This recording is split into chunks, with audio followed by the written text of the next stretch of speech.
Yo, what is up guys? It's me, Zachley, back bringing you some more NBA news and updates. Day 4 of the 2019 NBA playoffs is officially over, so with that being said, you guys already know that we're gonna have a heck of a lot to talk about today, so let's not waste any more time.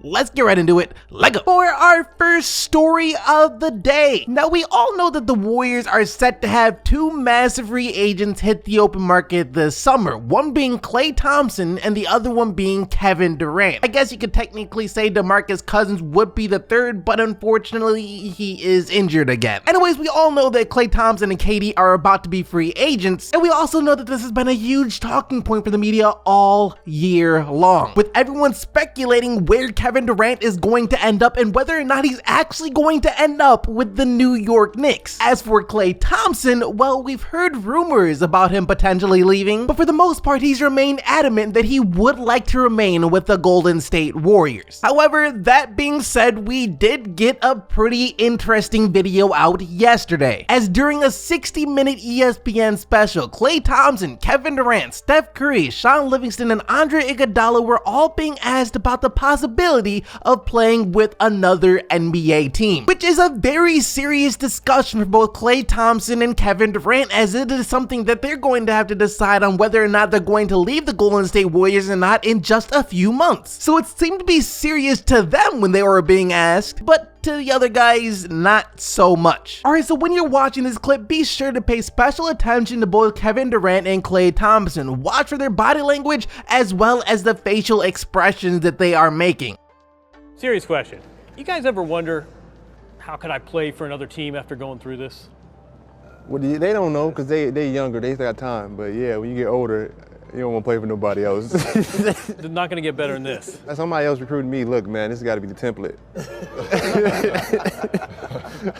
I mean, all the vets. Now, after seeing that this isn't 100% proof that Klay Thompson and Kevin Durant are already decided that they're going to leave the Golden State Warriors, it's not 100% proof, but based off their body language and based off their facial expressions, leaving the Golden State Warriors at least doesn't sound out of the realm of possibility to both Kevin Durant and Klay Thompson. Once again, all of the other guys were joking and laughing, but then if you looked at Klay and KD, they looked dead serious, as if they were just hoping that no one will personally ask them whether or not they could envision themselves leaving the Golden State Warriors for another team. Which shouldn't be a surprise for Kevin Durant, since he already knows what it's like to leave an organization in which he is a main piece of the organization. The rumors around him leaving are much more believable than the rumors about Klay Thompson leaving, but then if you look at Klay Thompson in this video, he's not acting like a person who's decided that he's going to stay with the Golden State Warriors. I mean, for a person who's been saying he's going to be with the Golden State Warriors for the rest of his career, he definitely wasn't acting like it. Next up in the news. So at the end of yesterday's video, when I was talking about the Clippers' 31-point comeback win against the Warriors, I said that the Clippers had given me some kind of hope that the Pistons will at the very least be able to steal one game away from the Milwaukee Bucks. That gave me faith that they just might not get swept, which I can't even be sure of myself because of how bad the Pistons matchup against the Milwaukee Bucks is. It's terrible. However, that being said, it seems like I'm not the only person who the Clippers comeback win against the Warriors gave faith to about this Pistons team, as Pistons head coach Dwayne Casey said something pretty similar, as he believes that the Pistons can take cues from the Clippers win against the Warriors to use against the Milwaukee Bucks. We talked about that. We saw that epic comeback. We don't want to go down 30. That's the first problem, but we use that as a thing to keep playing and keep competing at that level, and good things happen. We got to that level, but we didn't start the game on that level that was needed. So basically what Dwayne Casey's saying is, if we play at the level we need to play at for 48 minutes to beat the Bucks, then just maybe we'll be able to beat the Bucks. If the Detroit Pistons play at their highest level for 48 minutes, then maybe they'll be able to beat the Milwaukee Bucks. Which sounds nice, but then of course the question is, will the Pistons best for 48 minutes actually be enough for them to get a win against the Milwaukee Bucks? That's a whole nother topic. But from the looks of things, once again, based upon every game that the Pistons and Bucks have played this season, I think the answer to that is going to be no. Now, I'm not going to say that it's not worth trying for the Pistons. Of course, you want to go out there and give your all, especially on the playoffs. Play as hard as you can for all 48 minutes, but to expect it to result in a win like it did for the Clippers, I think that might be a little too optimistic. But at the same time, if you play your hardest for 48 minutes, at the end of the day, at least you can hold your head up high and know that you tried your absolute best. And for the Pistons, if they can even make some of these games against the Bucks close, I think that'll be a huge step in the right direction. For our next story of the day, this is exactly the type of game 2 response that the Toronto Raptors needed to have. If it was anything other than a complete blowout, they wouldn't have sent a strong enough message to the rest of the NBA. But I mean, the Raptors absolutely bodied the Magic in this game. And I think for most people, this is how they expected game 1 to look as well. 111-82 the final score on this one. And even better for the Raptors is the fact that Kyle Lowry actually looked like Kyle Lowry. 22 points on 8 of 13 shooting as well as 7 assists. So he played a really good game. And I also don't think that this should surprise anyone as much as it might. Sure, he does lay an egg in the playoffs from time to time, but let's not act like last year in the series against the Cavs, even though the Raptors once again got swept, that Kyle Lowry was to blame, like he was playing bad in that series. No, Kyle Lowry was actually really good in his series against the Cleveland Cavaliers. He's one of the only players that looked like he was out there trying, and because of him, the Raptors almost won a game last year. So I don't think Kyle Lowry playing good in the playoffs should be as big of news as it is. It was scary when he played bad in game 1, but him bouncing back shouldn't have been something that we all didn't see coming. So you shouldn't be worried about Kyle Lowry. And even if you are worried about Kyle Lowry, I don't think you should necessarily worry about the Toronto Raptors, because even without Kyle Lowry, they still have a couple of really good players. One being Pascal Siakam, as he was good again last night with 19 points and 10 rebounds, and the other guy being a guy named Kawhi Leonard. Maybe you heard of him. He's just one of the greatest players to grace the face of the earth at the moment. He was phenomenal, lights out, unconscious last night. 37 points on 15 of 22 shooting from the field. So once again, one bad game from Lowry and the Raptors in this series isn't the end of the world. They turned it around big time in game 2, but now the series does shift to Orlando. And as for Orlando, they still have to be feeling kind of good of where they are right now. They went to Toronto, won a game, and stole home court. Now it's just a matter of whether or not they'll be able to protect that home court advantage in games 3 and 4. Next up in the news, I think this trend of booing NBA players is getting a little bit out of hand. Sixers fans did it with Ben Simmons during game 1, sure, whatever. We all know Sixers fans, they're kind of like Knicks fans. If their team or a player isn't performing up to the expectations, especially if it's their star player, then they can expect to hear some sort of boos. But now we got Denver Nuggets fans out here booing a player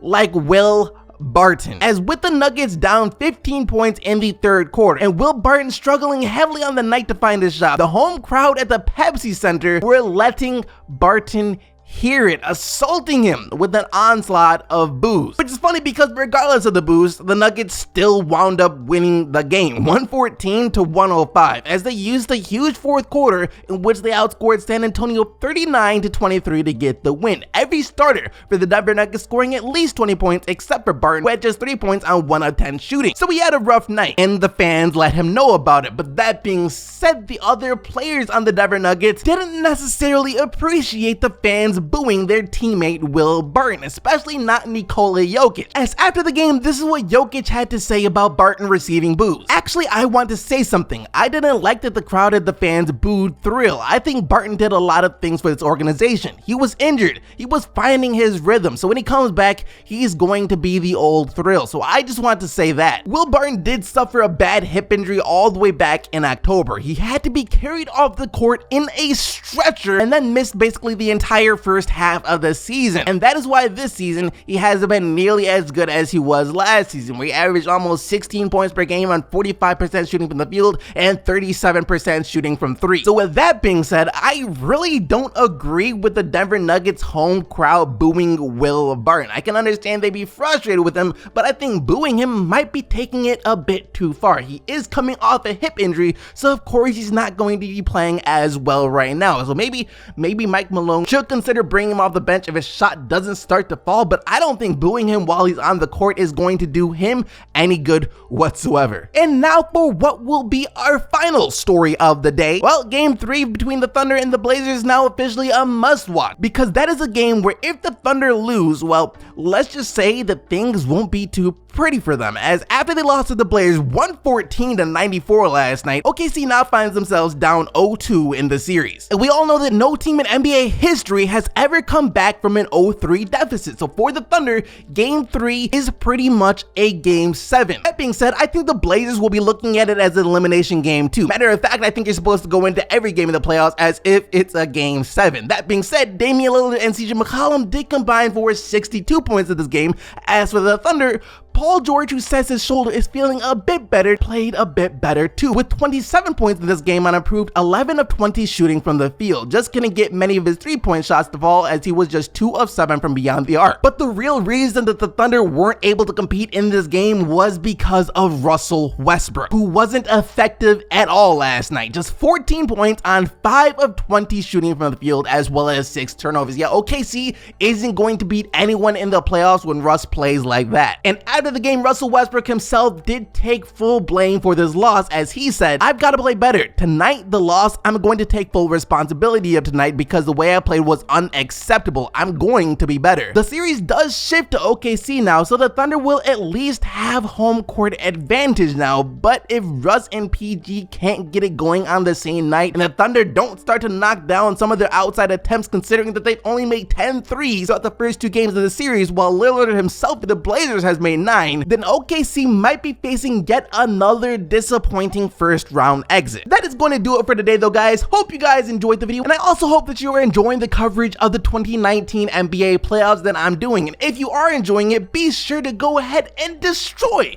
that like button, as well as make sure that you are subscribed to the channel with post notifications turned on so you don't miss out on future videos. And speaking of future videos, we got a few games going down tonight, so you guys already know that I'll be right back here tomorrow recapping everything that does happen tonight. That being said, you guys already know that you are the real MVP, so until tomorrow, keep getting the buckets, Team SDC, and I'm out of here. Peace!